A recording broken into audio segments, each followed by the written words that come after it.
Hello friends. Welcome to Car and Life channel. Today we will introduce vehicles Bugatti Chiron 2017. Where the hell do you put silverware in a Bugatti? The customs officer asked, staring at the eating utensils packed in engineer Dennis Rohlfs' fancy aluminum Zarges case, which was otherwise filled with spare parts for hot weather testing of the new 1500 HP Bugatti Chiron. At Bugatti, even the engineers have expensive luggage. Rohlfs explained that he wanted to show good manners in America by using a knife and fork when eating the hamburgers he expected to be deluged with out in the desert west. Shaking his head, the customs officer let the weird foreigner pass. Welcome to America. That episode was 2 weeks ago, and Rohlfs' silverware remains unused, lying in his box between the cables, seals, and other exotic Bugatti bits. He has already learned to eat burgers with his hands, lest he draw unwanted attention or marriage proposals, and those same hands are currently on the steering wheel of PT 5.10. That's the glamorous name for our blue and white development car, what the industry calls a pre-series model from the earliest stages of production. Together with 3 more Chiron development cars, PT 5.10 is cruising on 120-degree tarmac, the tires a toasty 149 degrees by the test equipment sensors. It is 10 a.m., and we are loafing along doing the double nickel. 55 mph is not even 1/4 the car's top speed. The crankshaft of the huge 8.0-liter, 16-cylinder Gorgon in back turns lazily at 1,500 rpm in 7th gear. That's a moderately raised idle speed, says Rohlfs, smiling. Out from Volkswagen headquarters in Wolfsburg, Germany, Rohlfs is responsible for a very specific widget on the W16, the ionization current misfire detection system that effectively turns each spark plug into a sensor. Judging from Rohlfs' nonchalance, the Bugatti is barely breaking a sweat. This despite the fact that it's being slow roasted on the pavement of Death Valley, where the famously lung-collapsing summer heat annually draws a few German tourists intent on proving their hardiness by jogging into the fiery teeth of the afternoon only to be later found as dead as dried prunes. And why should any of the car's readings be abnormal? Isn't the W16, as well as the rest of the Chiron, but a mere evolution of the gobsmacking Veyron that preceded it? The Veyron went into production in 2005, and, after 450 copies built, how many glitches can there possibly be left to uncover? Well, it's not quite that simple, we found out after talking with Bugatti's head of engineering, Willy Netteschel, and his team, also frying their carcasses out here in Death Valley for the glory of Molsheim. We started the development of the Chiron as a facelift of the Veyron, and we ended up with a completely newly developed high-performance car, he explains. In particular, the goal of raising horsepower from 1,200 in the late, great Veyron Super Sport to 1,500 in the Chiron led engineers to make a few conceptual changes. The Chiron is no power-tuned Veyron. It is a completely new car with different driving behavior, Netteschel insists. Well, okay. Our impression, after many hours in close contact with Chirons in different stages of development, is that the new Bugatti is in no danger of being deposed as the fastest GT in automotive history. A breathtaking monster of a machine, it is nonetheless neither wild nor brutal but amazingly easy to handle. A coupe offering high comfort, equipped with state-of-the-art safety features and excellent handcrafted details, it is a finely honed object of ultimate driveway jewelry, priced at €2.4 million or whatever the spot exchange rate is in dollars, about $2.7 million at this writing. For raising up the engine power by 300 horsepower compared with the Super Sport, we did not just build in bigger turbochargers, says Netteschel, because the result would have been an almost undrivable car due to brutal throttle and acceleration response. In the end, the engineers decided to go for a tiered intake pressurizing system of a type never tried before on a gasoline engine for the road. So, technology-wise, we went into uncharted waters, Netteschel says. The heart of the complex system is a pair of air shut-off valves. Under low load, they block the exhaust flow to two of the engine's four identical turbochargers so that only half of them initially make boost.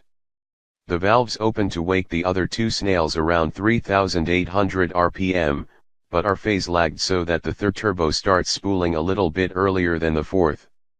The secondary turbochargers accelerate and all four blowers reach the same turbine speed between 3,800 and 4,000 rpm, and then, with all the oars in the water pulling, the engine really gets going. It all sounds very simple, an effort to deliver the W16's massive firepower not in one enormous bang but in a measured and civilized surge.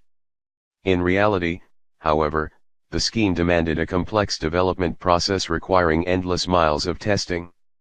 For example, the engineers started with exhaust gas regulating flaps from Volkswagen's Paris-Dakar racing Touareg. But what worked perfectly in that diesel engine was not robust enough for the extreme high temperature flow of the Bugatti's gasoline exhaust system. In the end, Bugatti engineers needed and developed more robust metal and ceramic materials for the air flaps, actuators, and mountings. During our drive, engineer Michael Garrick played attending doctor to this complex boost system as it sucked the blistering dry heat of the lowest spot in North America. In Death Valley, it has to show its reliability in real life, he says, implying that Death Valley in the summer is real life.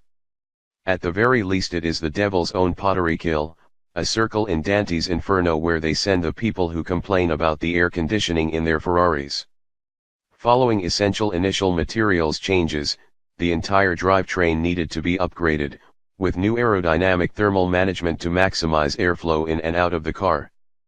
Bugatti developed more powerful control computers for the car, as well as the obviously new body shape on top of the, now, all-carbon fiber compound structure. By the time we come along, all the hardware development has been tested to a fare thee well, which is why we're doing 55 miles per hour. The engineers are beyond the stress tests during this hot climate testing, says Netishil. Here in Death Valley, all the systems have to show perfect reliability on normal, regular daily drives. Netishil, we are driving like a Chiron driver will do in extreme heat, meaning, most likely, those Chiron drivers who live in the sandier and more intemperate parts of the world where petroleum is the family business. In fact, this slower speed test creates very special difficulties for cars like the Bugatti. Unlike with a sedan's four-cylinder front-mounted engine, there is pretty much no headwind reaching the Chiron's fully encapsulated mid-mounted boiler at low speed. That's why all cooling systems in the Chiron are working under maximum load. The stress at low speed is much higher than at fast speed, Netishil explains. The control computers are permanently monitoring and adjusting a total of 51,552 different points of data. As soon as some imperfection pops up, the engineers go at the problem, wading into a jungle of 31,974 possible adjustment points in the control map. On location, and via laptops sitting on the passenger seat, an enormous amount of data flows from the ionization current system alone. The data is generated by the ignition coils, one per spark plug, and from time to time it indicates a misfire. At that point, Rohlfs immediately stops talking, pushes the Chiron into various driving modes, changes the gears manually, and makes the engine work under various load conditions. He has to find where the misfire is coming from. After a while, he pulls over, grabs his laptop, and plays on the keyboard like a virtuoso, twisting the adjusting screw of the digital age. We get gas, and our small armada of Franco-German cruise missiles with a combined 6,000 horsepower departs the convection oven of the valley, climbing up into the surrounding mountains. Highway 374 toward Beatty, Nevada, is an ascent that takes almost 30 minutes. Suddenly, Garrick starts sniffing the air like a coonhound trying to pick up a scent. Garrick is responsible for the OBD system, onboard diagnostics. Does he smell something? We arrive at the 43 16-foot daylight pass and pull over, Garrick now out of the car and sniffing hard. In the valley, we had filled up with fresh, relatively cold gasoline. By now, the fuel has warmed and is outgassing, which can cause both an unpleasant smell as well as a failed EPA shed test. To avoid that, the Chiron's active carbon canister needs to be flushed with air. Garrick at last announces that he does not smell any fuel. He looks satisfied. The canister purge capacity is sufficient now, and another box is checked. We turn our cars around and head back into the kill toward the lowest point in North America, Badwater Basin, descending over the next 36 miles from more than 4,000 feet to minus 282 feet. 4 Bugatti Chirons in formation, a surging flotilla of starships from Planet 10, are rolling out a low-frequency sound carpet over one of the hottest regions on Earth. They decorate this desert with road-legal, high-performance technology never imagined by the prospectors who once populated this place and thought that their 20-mule teams were pretty tough stuff. Broad, flat, and crouching on the tarmac, the Chirons blink through their pairs of quad-eyed headlight clusters. It looks as if they are on the alert, on the qui-vive, prepared to jump to hyperspace at any moment. "No," says Netishil, "not here. High performance we only test on racetracks. Germans are nothing if not rule followers." Though the Death Valley excursion is a test of extreme thermal stress under cruising conditions, the trip is also proving to be a kind of test marketing of the styling. Tourists chase us into a parking area, where the engineers read engine temperature data while the fashionably modern three-eyed bystanders record every detail through the 2 orbs in their faces and the unblinking one on their phones. Suddenly, at Furnace Creek, a hard-braking minivan with wailing tires disturbs the quiet. Like a parachutist, a guy jumps out of the still-moving vehicle. Are these real Bugattis? The man, apparently Australian, is trying both to speak and gasp for air. He doesn't wait for an answer. "I never expected to see a real Bugatti. Here's 4. Unbelievable. You made my holiday, guys." Unaffected, and perhaps not even understanding the man through his breathless accent, the engineers continue checking endless columns of figures and charts. Garrick is watching the stability of the cooling temperatures for the turbochargers. Norbert Marek shuts off the engine of PT 5.10 for exactly 1 minute, then fires it up again to check if every cylinder follows the precisely defined timing.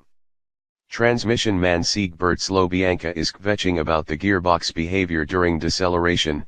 He doesn't like the little jerk that happens when the box downshifts at low engine speed, usually right before the car comes to a stop. He opens his laptop now in order to dive into the deep forest of software, wading deep into the Chiron's own flickering matrix. Engineers like Slobianka don't talk much. They prefer to demonstrate, as when he executes a downshift from 7th while changing from normal into sport mode. 3rd gear kicks in, and Slobianka gives the thumbs up. The transition is perfect. It's amazing how fast this fine-tuning produces results. After finishing all the steps outlined in BG 744 Hot Climate Approval Death Valley, Netishil's team continues to Denver and Phoenix, focusing on stress testing the turbocharger technology at high altitude.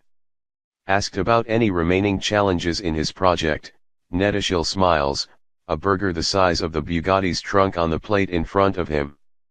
"We crossed the mountain. There are only some approval loops left to do." Even though most Chirons will never voyage very far from their air-conditioned garages, Netishil is ensuring that the car is ready for anything. And, holding the burger, he ensures that he has also adapted to America. Thank you for watching. If you find our video interesting and useful, please like and subscribe our channel. Thank you.